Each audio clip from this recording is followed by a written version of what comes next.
Hello there and welcome to AKWEYATV, the station that serves you history, art, culture as they relate to development. And there is an interesting topic we're bringing to you today, and it relates to history. History, that important subject that is supposed to be the future of any society, you know? There's something contradictory there, right? It's history, but it's supposed to be the future of the country. You know, for a long time, Nigeria dropped history from the curriculum of our junior and secondary education. They put it under social studies. And that was a big challenge because much of the problems that we are having in our society tend to repeat themselves. Things that have happened in the past, you come see us repeating them again. And in 2020, the Honorable Minister for Education, Adamu, reintroduced the history into the junior education curriculum. But the interesting thing that is happening is that when you reintroduce history, it means that at the at the postgraduate level, you need to do more to produce more teachers. And that's why we have a special guest in the studio today, because recently he presented a collection, a compendium of 3 books that was launched in Abuja here on comparative. You know, he's a comparative historian, someone who has worked in the area of boundaries in different parts of Africa and the world. He's the renowned person for that subject. He has worked for the African Union, consulted for the African Union, consulted for ECOWAS, consulted for Nigeria, and was even one of the pioneer persons in the National Boundaries Commission. In fact, with all that I've said, I'm sure you already know who I'm talking about. For those of you who have been interested in this field, please join me in welcoming Emeritus Professor Anthony Asiwaju. Welcome, sir. Thank you very much. Thank you. Bridging African Boundaries is the title of this amazing collection. Yes. It's about 1,000 pages. Why did you do such a big thing? Thank you. Actually, it's not up to 1,000 pages. It's just 972 pages. Okay. In maths, we approximate that to 1,000. Thank you very much. The book last publicly presented last Thursday, 7th of July. It's a compendium, I call it my dream compendium, of 3 existing history readers, tertiary history readers, all of which had gone out of print and require to be reprinted. But rather than reissuing them one by one, yes, looking at the 3 books, I gained the impression that they tell just one story. So the story of how I have been privileged over the past 50 years to pioneer comparative African history. Yeah. Comparative African history applied to 2 topical issues.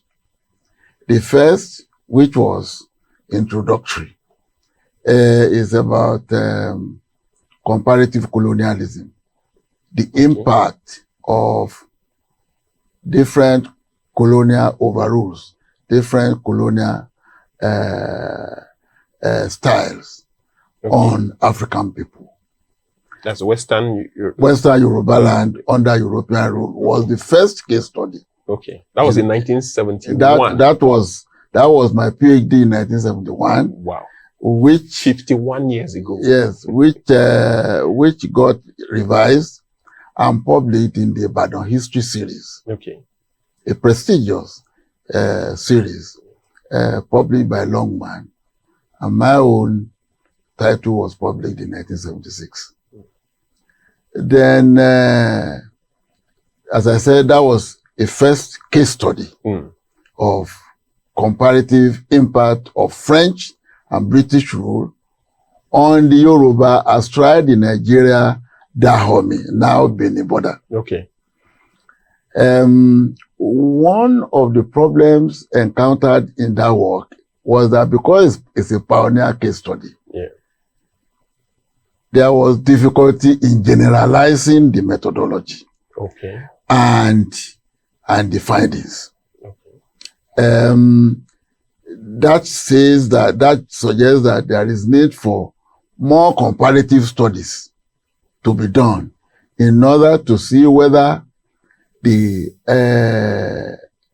Yoruba case study aside Nigeria border with Benin Republic, present Benin Republic, can be generalized for wider area of Africa. In this particular case, wider area of West Africa, where the French and British administrations overlap several international boundaries. So like Cameroon, Nigeria. Nigeria, Cameroon, Nigeria, Niger, Nigeria, Chad, and indeed Benin, Togo, Ghana, Cote d'Ivoire, the Gambia, Senegal, and so on and so forth. So I then embarked on follow-up studies to the 1976 book. And by the end of the decade, the 1970s, there have been a sufficient number of such studies, but they are published as journal articles. They are published as chapters in symposia publications scattered all around the world. And so in 2001, I pulled all these follow-up studies into a book of readings, which I call West African Transformations, the comparative impact of French and British colonialism. You can see it follows the Yoruba case study, but now we are looking at it, the wider spectrum of West Africa. So that was published in 2001. And it went out of print almost at publication. So that's 21 years ago. Yes. And after this comparative history applied to comparative colonialism, I shifted my research focus on boundaries and boundary politics in independence Africa. I must remember to say that the comparative colonialism studies that I told you, the first case study, the follow-up studies, was what took me to professorship appointment in June 1978 in University of Lagos. And now we have gained enough of professional confidence. And so it became clear to me that since this comparative analysis of French and British rule on African people, the Yoruba, the Akan, across the border of Cote d'Ivoire and Ghana, the Wolof, across the border, the Wolof, the Sere, across the border of Senegal and the Gambia, the Morsi, across the border of present-day Ghana and Burkina Faso. It became clear that all I have been doing is studies of colonial administrations on cross-border people. So, and you cannot really disengage that kind of study from actual study of the impact of boundaries. Okay. So,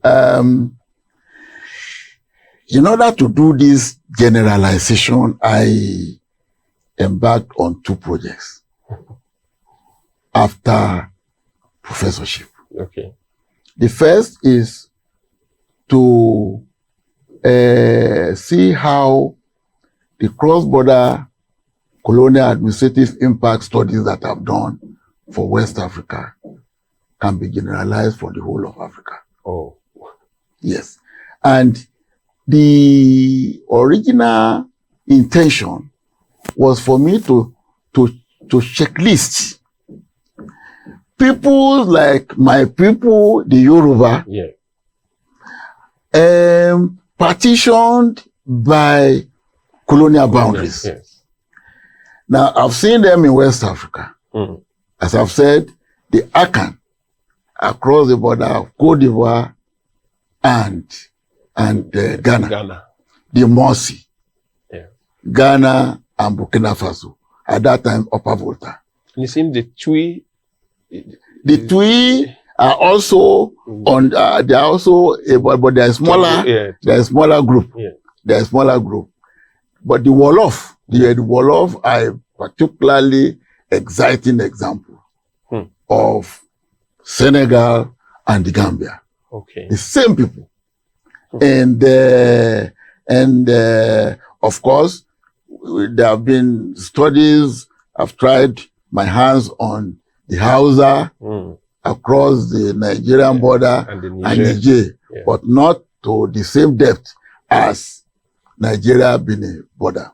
So I decided to do a checklist of African people that have experienced the kind of political surgery of being divided among various diverse European imperialist experiences and colonialism.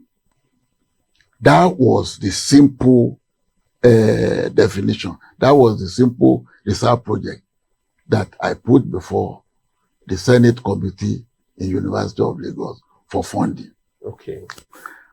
And the nature of the funding is to enable me travel the whole of African continent. Wow. To checklist people like, because there is no literature. There are ethnographic surveys, so many of them, but no attention was paid to groups that are partitioned. So I had to visit sample groups, sample border areas in each of the 5 sub-regions of Africa. Wow. West Africa, East Africa, North Africa, Southern Africa. But as I went around doing this, I came across a research interest in geography, in history, who are working, there are not many. So I identified them as I identified these groups.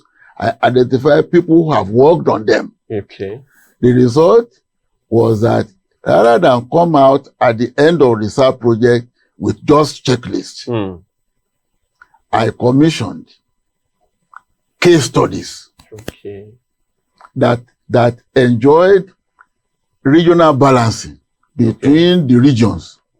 And were they using the same methodology? Of course, I provided the guideline. I provided the guideline about methodology and so on and so forth. And that was the pregnancy that led to the birth of the book, the book on partitioned Africans. Which I edited. And which was published by Christopher Horst in London, St. Martin's Press in New York, University of Lagos Press, simultaneously in 1984-85, and it hit the headline of the Berlin West African Conference centenary So that was one of the things that led to my beginning to look at the issue of boundaries as the analytical factor rather than question of just colonial administrations. Okay. The boundaries themselves. Yeah. And by 1983, 84, when the book of Partition Africa was being researched, I have become fully convinced that all I was doing over the years, since my PhD thesis, down to when I commissioned this study on Partition Africans, was border studies. But it is a different kind of border studies, not the border study from the point of view of diplomatic history, border studies in terms of political geography or geopolitics, or border studies in the sense of international relations, in political science, or economics, or law. But the study of the borders, the study of border in the context of the local setting. But it takes you into the politics and the economics too, and the diplomacy. In fact, borderland studies is a multidisciplinary. Because recently you have been drawing our attention to, in 1984, Buhari closed the borders, banned the importation of rice and everything. That's it. And the same mistake in 2019. Yeah. So once I went into border studies, that was announced in my inaugural lecture. In my inaugural lecture in 1984. If I had given that lecture much earlier, it would have been on colonialism. Comparative colonialism. But by 1984, 6 years after professorship, I have matured into borderland studies. Borderland studies in Africa, borderland studies in Europe, particularly the reciprocal comparison with older state societies of the North, not Western Europe and North America. So that was why my inaugural lecture as a professor of history in University of Lagos was artificial boundaries. And it was that lecture that led me into national boundaries, into policy arena. That enabled me, that gave me the access to policy arena. It was, I gave that lecture, and then Buhari administration then invited me into a research project that led to the creation of National Boundary Commission. We'll go on a break, and then we'll be right back to continue this conversation, because there's a lot that has happened in that policy arena, and I'm sure if you wait just for a minute, you get to see and listen to what Professor Asiwaju did after that. Please share this video, and if you're on YouTube, share the video. If you're not on YouTube and you're on NTA, just hop onto youtube.com/AKWEYATV and do share the video, and stay tuned.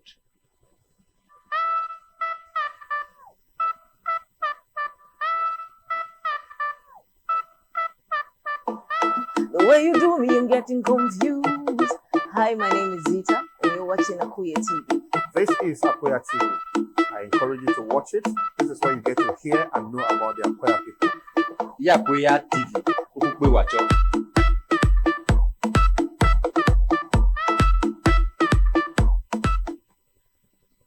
And welcome back from the break. We've been on a beautiful conversation about the new book that has been published, and we're having a conversation with the author, Emeritus Professor Asiwaju, from the University of Lagos, and in fact, the whole of Africa.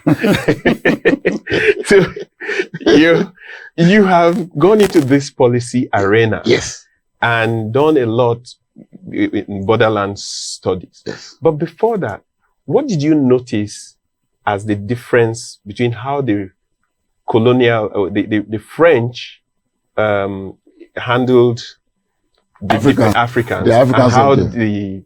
the British handled? Was there a difference, and how did that shape your policy advocacy? In fact, you take me back to book 1 in the compendium. Yes. The book published in 1976. Yes. That threw up a major methodological challenge. Okay. Because to assess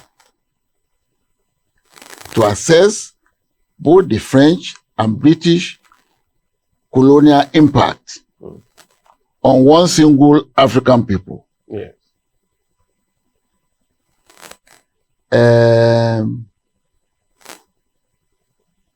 requires some ingenuity in historical methodology.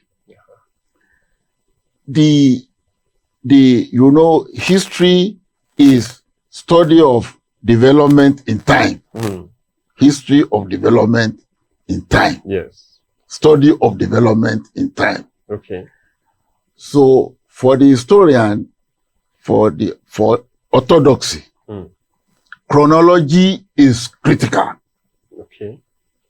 But when it is comparative history, in which case you are faced with not just one single social system, but more than one, you face the problem because the logic of chronology, the logic of development in time, in the one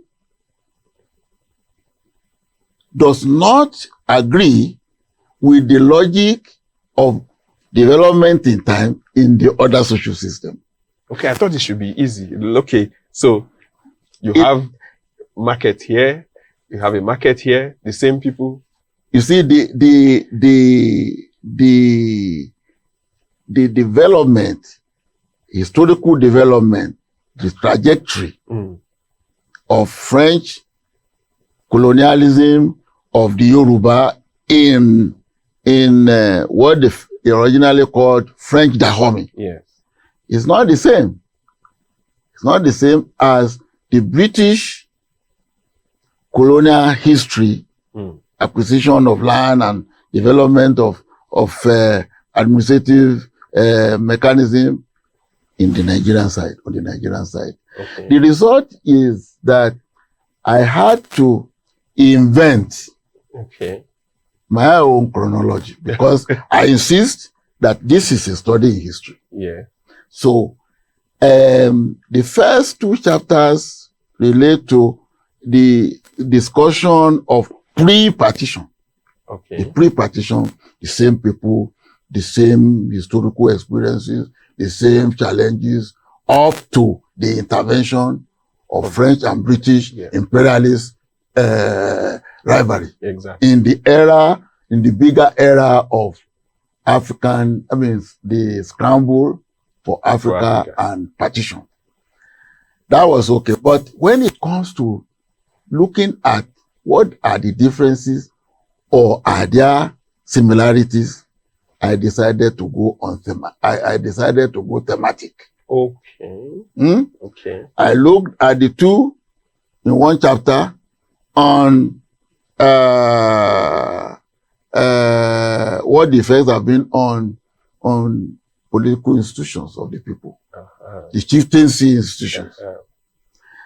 And then the second on what are the responses of the masses. Yeah. In other words, what are the demands made by the French as against the British, taxation on both sides, forced labor on both sides, conscription on both sides, but more in when we look at the totality of demands, civil obligations on the local people, it became obvious that the French were harder. I used 2 tools to do that comparison. The incidence of armed revolt against the one or the other Okay. was higher. Despite all our women's riots, the women's revolt. Oh, it's a child play. Yeah. When it comes to the British side. In any case, you know, I'm looking at a locality. Okay, yeah, I'm looking at a locality. Yeah. But even when you look at the now, so armed revolts higher, incidents were higher, Okay. and more aggressive, Okay. and more destructive. The French response to it is almost total scorched earth Wow. destruction of the people. Hmm. Then migrations. Hmm. You know, at the book launch on Thursday, the executive secretary of the committee of vice chancellors sent a speech and said one of the strands of my research that fascinated him was the study of migration as revolt. Mm. The incident of migration was also higher on the French side, always from the French to the British side. Oh. When we looked at that in the Yoruba case, and I now look in West Africa, the pattern was the same. Okay. So, that's one. Then culturally, the issue of language, the impact of the French and the impact of the British were contrasting. We in the British side became Anglophone. Okay. So the Yoruba, so the Mosi, so the Wolof, so the Sere, so the Akan, who are in the British Anglophone colonies, as against their kinsmen on the other side of the border, who became a Francophone. Okay. And when you look at it, you see the relationship of the elite, Anglophone, Francophone, is back to back. The relationship of the elite with their people? With themselves. Okay. Although they are of the same culture. Yeah. I mean, my father is from Ketu. Yeah. My mother is from Meko. Ketu in Benin Republic. In Benin Republic. Yeah. There was no way I could have visited any of my relations there until I began to pick French language competence. Way back. So in terms of the difference, it was contrastive. That's one of the things that shot up my reputation as a scholar, as an historian. You're always humble about it. When even some reviewers describe you as the father of modern borderland studies. Well, you say no. No, you see, we've gone as far as the book on partition Africans. Yes. Now, once I got into policy arena, first in Nigeria, then in Mali, then in ECOWAS, then in African Union. As I do all of this, my research on comparative history was continuing, but it was continuing in another phase, the phase of practical applications of the study of cross-border people in Nigeria. So, our work in the National Boundary Commission, my work in the Mali National Boundary Commission, my work in ECOWAS, my work in African Union, all of these were pari passu with research and writing. Yeah. That's why book 3 in the compendium is the ultimate of my career in comparative history, because then I look at borderland history in Europe, in North America, particularly US, Mexico. And it is those studies, again in journals, and again in symposia publications, that were pulled together into another book of reading, published in 2003. Boundaries and African Integration. And that's why book 3 in the compendium is that. But you have almost a book as an introduction to the new book. Because the prologue, the prologue is where you add the prologue to the epilogue. You have another book. That's why I say is a compendium of 4 books, in one. Okay, just before we go, because our time is running, I mean, we can have this conversation continuously. How do you feel now that history has been reintroduced? Are you excited? Are you apprehensive? I'm excited, and part of that excitement is the motivation for this book that has just been launched. Because now that we are happy that policy making and policymakers have discovered the mistake of 3-4 decades. You said at the beginning of the program that history was put under social studies. No, history was displaced completely. Completely displaced. So what happens now? So now that we are happy that in spite of what policy did to history, universities don't give up. We have not given up. There are still departments of history, and there are still teachings and research going on in various universities. So are there readers and books that would be especially? Yes. Once that decision was taken by Buhari's administration, one of the few good things that must be attributed to this regime. Once that decision was taken, the challenge was posed about textbooks, about retraining of teachers. Because over these 3.5-4 decades of neglect, history teachers have disappeared in our schools. Secondary, in fact, secondary not to talk of primary. So we need the textbooks, and Historical Society of Nigeria rose stoutly to the occasion, and in collaboration with the Nigeria Educational Research and Development Council, they have labored to produce history readers, secondary and primary. And like you have said earlier, in order for that to continue in quality, there is also need for postgraduate training, and therefore the tertiary level